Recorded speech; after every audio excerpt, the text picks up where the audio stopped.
Durant le week-end des 17 et 18 novembre 2012, le collectif Belgorage s'est rendu à Lyon, en France, à l'occasion d'un 4e séminaire organisé par l'Observatoire des tornades et des orages violents, Keraunos.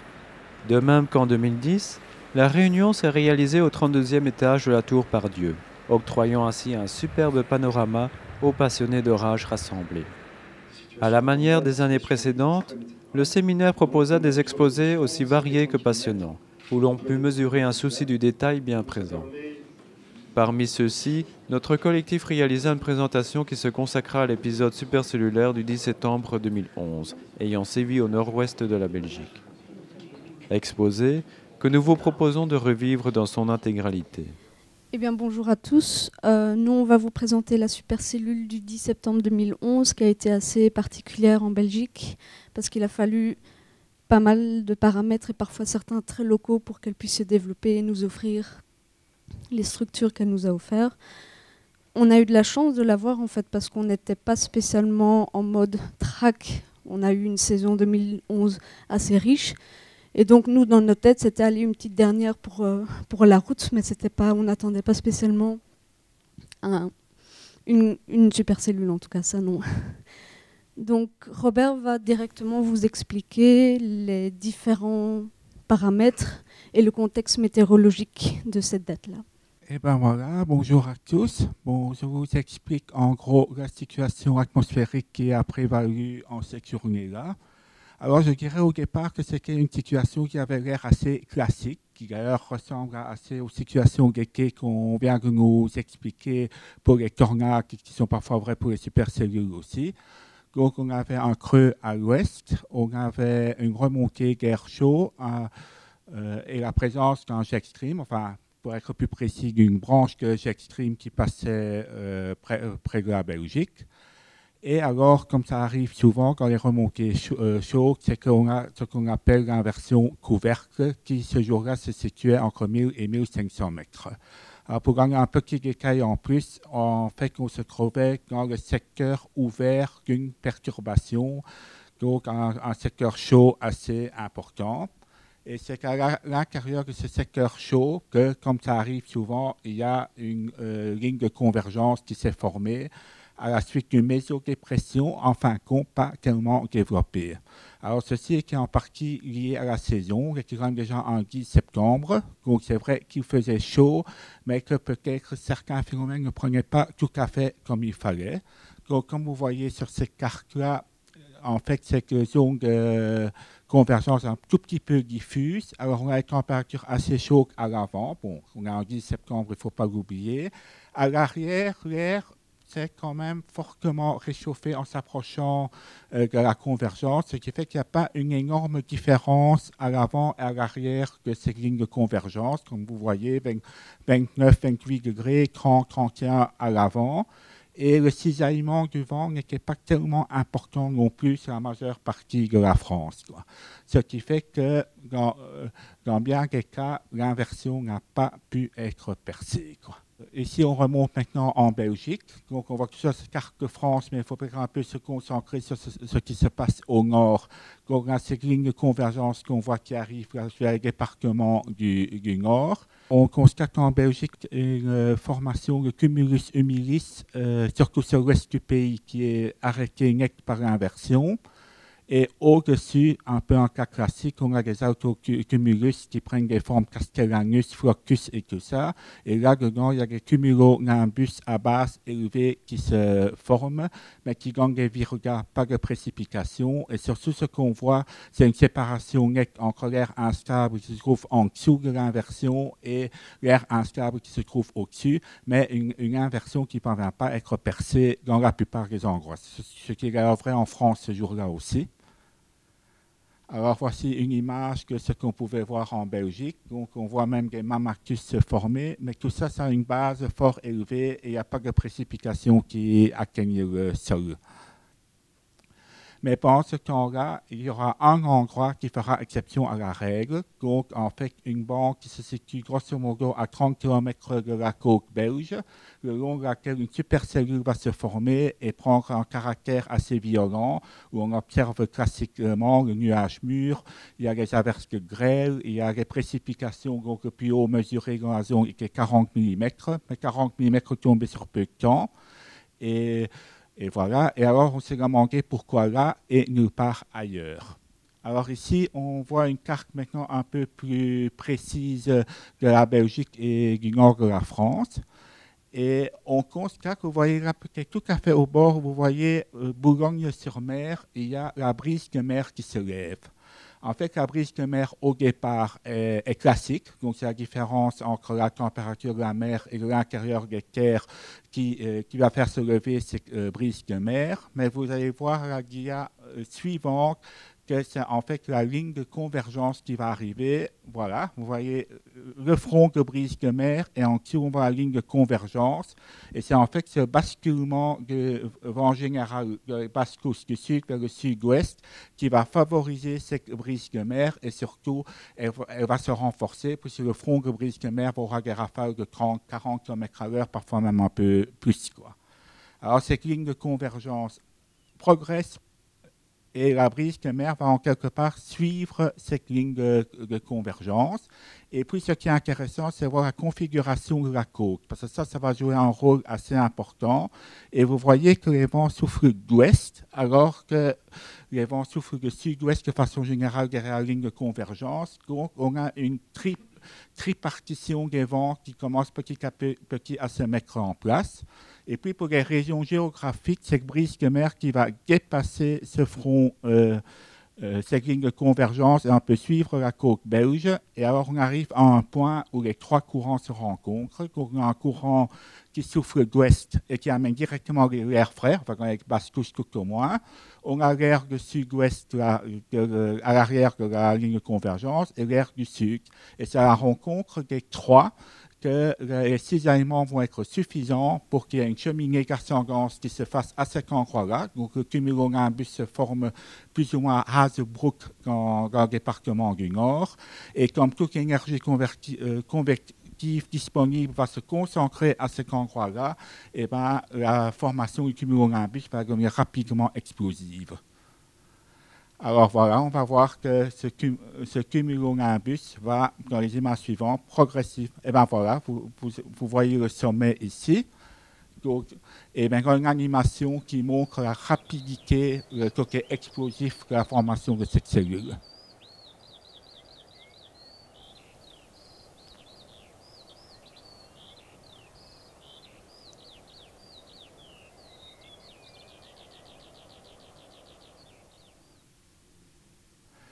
Voilà, alors dans les illustrations suivantes, on va voir que cette supercellule va suivre ce point de rencontre entre les trois vents, mais à un certain moment, cette supercellule va devenir indépendante et on aura une sorte d'interdépendance des causes et des conséquences, puisque c'est la brise de mer qui en partie a formé cette cellule, en plus que conditions habituelles, mais c'est en même temps cette supercellule qui va attirer cette brise de mer et en larguer le maintien, surtout que la journée avance, que la température diminue, que la brise de mer devrait diminuer, mais elle va persister et en quelque part suivre la supercellule.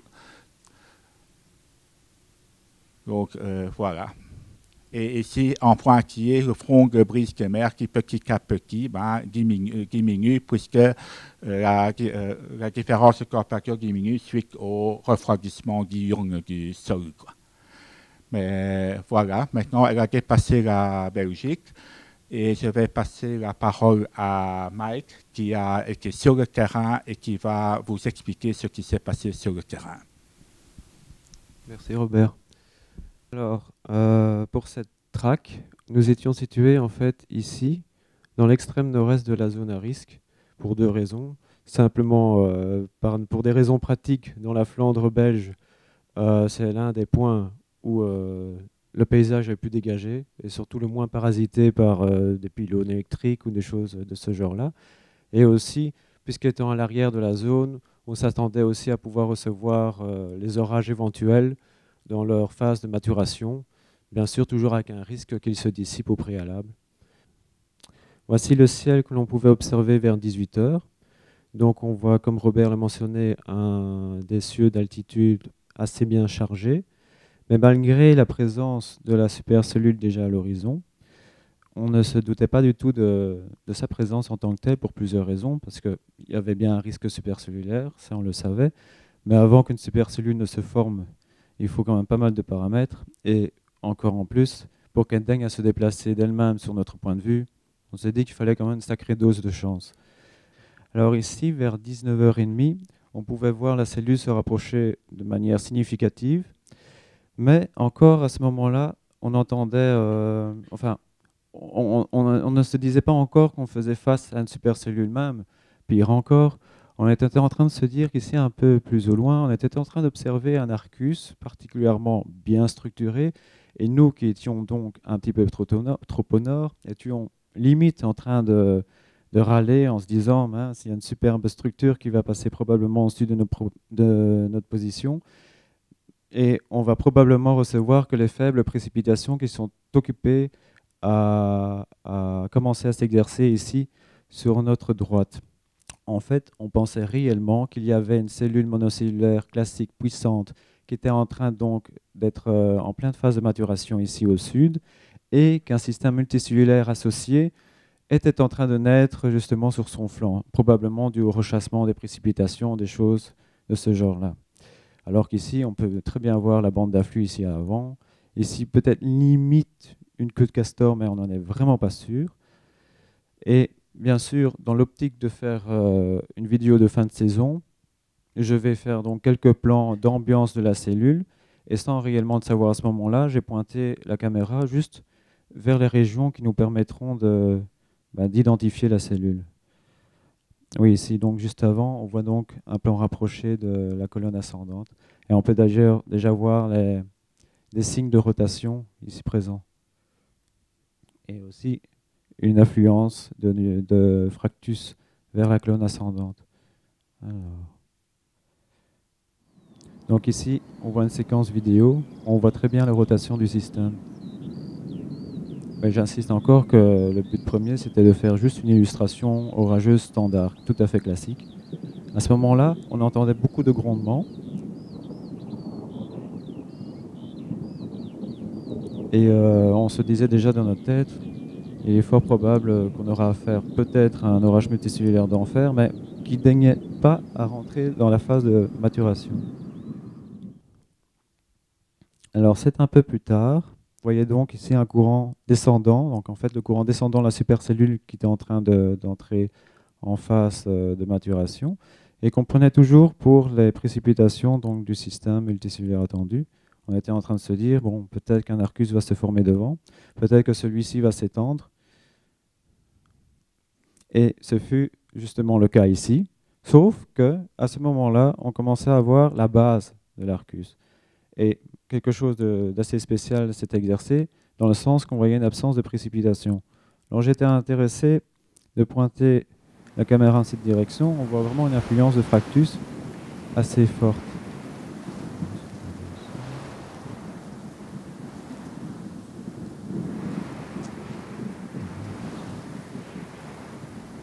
Et ici derrière, on peut voir une absence totale de précipitation.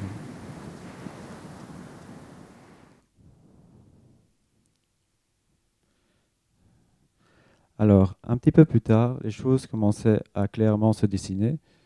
Enfin, ici, je ne sais pas si on voit bien la structure, mais on voit qu'il y a vraiment une torsion qui se dessine au sein de cette masse nuageuse, qu'on finissait, enfin, on prenait toujours ça pour un Arcus au départ, mais il y avait vraiment trop de critères qui penchaient vers la supercellule. Surtout en voyant le courant descendant bien décalé qu'on prenait pour une multicellulaire après. On s'est dit, il y a quand même quelque chose qui se passe là. Et alors, on a abouti à ce genre de cliché. Là, on s'est dit, bon, on va peut-être prendre les choses plus en main. On va abandonner la monocellule et le multicellulaire. On va se dire que c'est juste un seul orage, avec donc avec une magnifique jupe ici, avec une rotation prononcée d'ailleurs au niveau interne. En même temps, on s'est rendu compte qu'on était vraiment, bon, on était bien positionné pour l'accueillir, mais au niveau de la sécurité, on était très mal positionné parce qu'on était pile entre le courant ascendant et le courant descendant. Donc à ce moment-là, on est passé en mode planquage dans la voiture. On a aussi vite réfléchi si on avait les assurances suffisantes. Alors après ça, j'ai fait cette séquence vidéo, mais je ne sais pas si on voit réellement. Enfin, il y a une rotation qui se dessine ici. On voit ici l'afflux de Fractus et on voit réellement que ça tourne en ce sens-ci.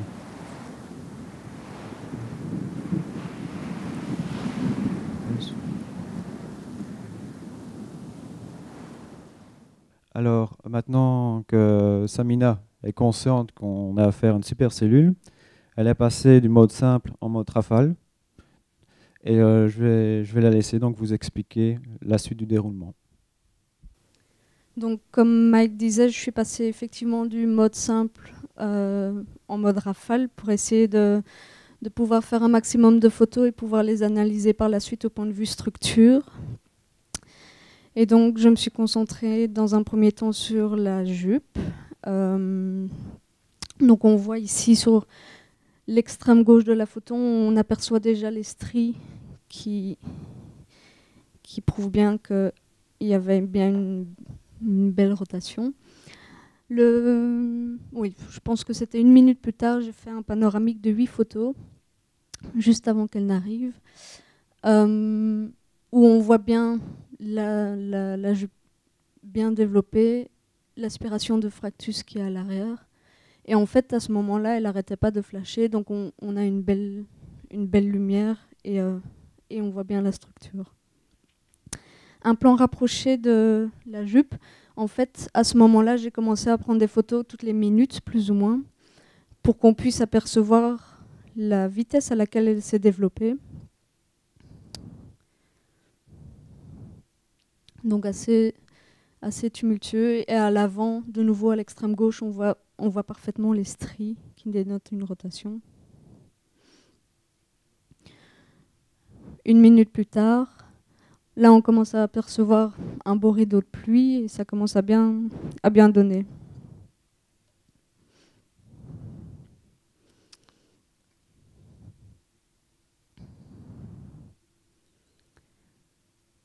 Et donc voilà, toujours 1 minute plus tard. Là, elle est très belle. Et on voit de plus en plus le rideau de pluie qui s'intensifie.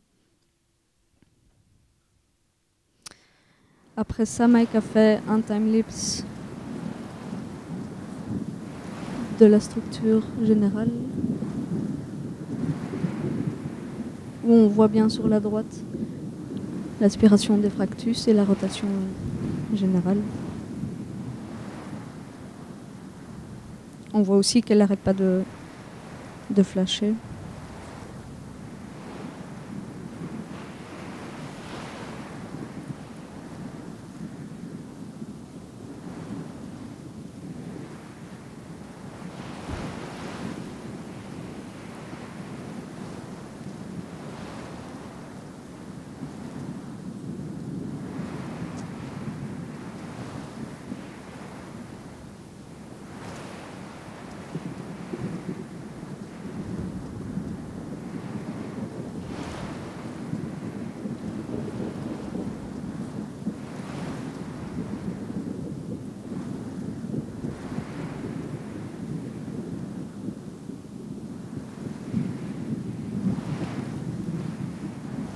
Et donc on voit bien le rideau de pluie qui avance au fur et à mesure.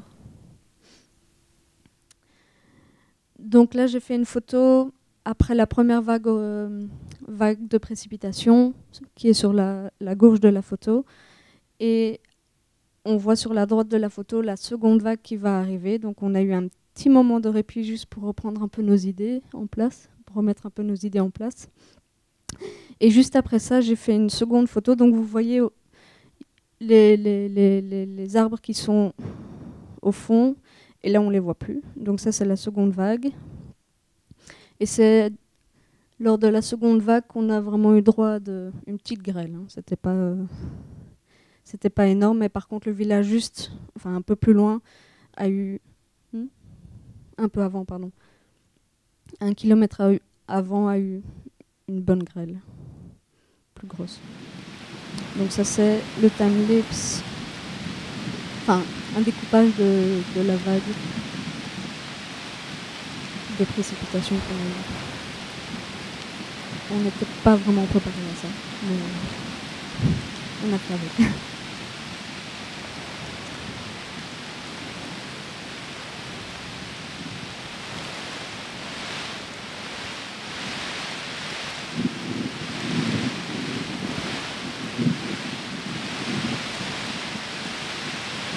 On entend bien les bourrasques de vent.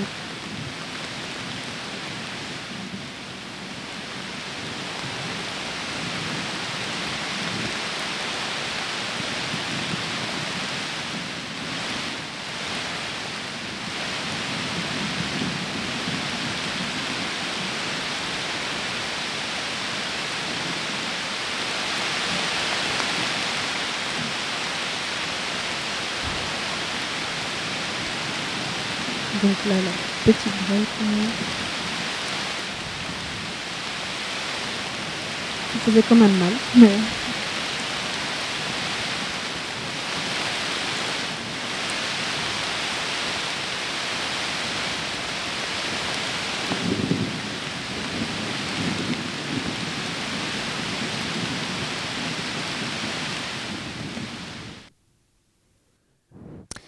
donc ça c'est l'arrière. Une fois que c'est passé, on voit donc la belle enclume qu'elle a développée. On voit aussi déjà quelques étoiles sur la droite. Donc on était vraiment en fin de journée, début de soirée. Et donc aussi un développement de congestus à l'arrière, donc preuve que c'était encore bien actif derrière, avec des belles ambiances. Un peu difficile à capter par manque de lumière, mais bon, donc un peu flou. Mais...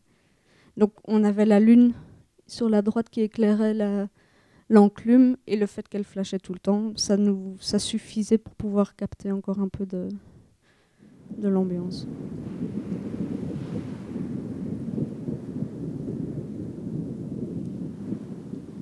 Donc là c'est juste un plan pour vous montrer l'activité qu'il y avait encore derrière la supercellule.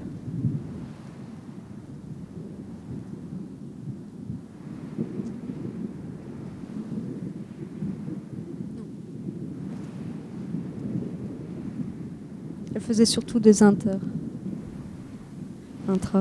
pardon.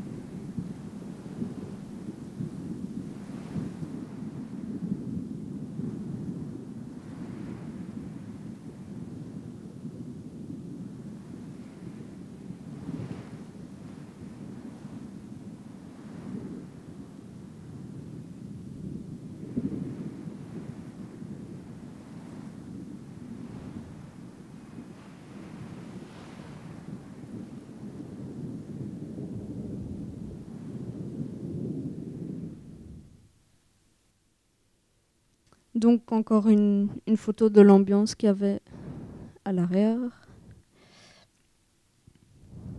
Et comme si ça ne suffisait pas, il y a eu d'autres cellules qui se sont développées derrière. Donc ça c'est juste une photo pour l'ambiance aussi, mais juste pour montrer aussi l'activité qu'il y avait derrière. Et un coup de foudre qu'elle a donné avec un beau rideau de précipitation. En fait, cette supercellule a été fort médiatisée. Nous, on n'a pas le temps de vous montrer les autres photos, malheureusement, mais il y a eu pas mal de photos prises par Philippe Talleux, Michael Lotens, notamment, qui ont fait des très belles photos d'ensemble. Nous, on était sous la supercellule, mais eux ont pu photographier la supercellule de l'extérieur, entre guillemets, quoi. Voilà, merci. De notre passage, nous retenons surtout l'estime et la passion du public vis-à-vis de notre présentation. Quant au séminaire, celui-ci fut, comme chaque année, à la hauteur des attentes de chacun.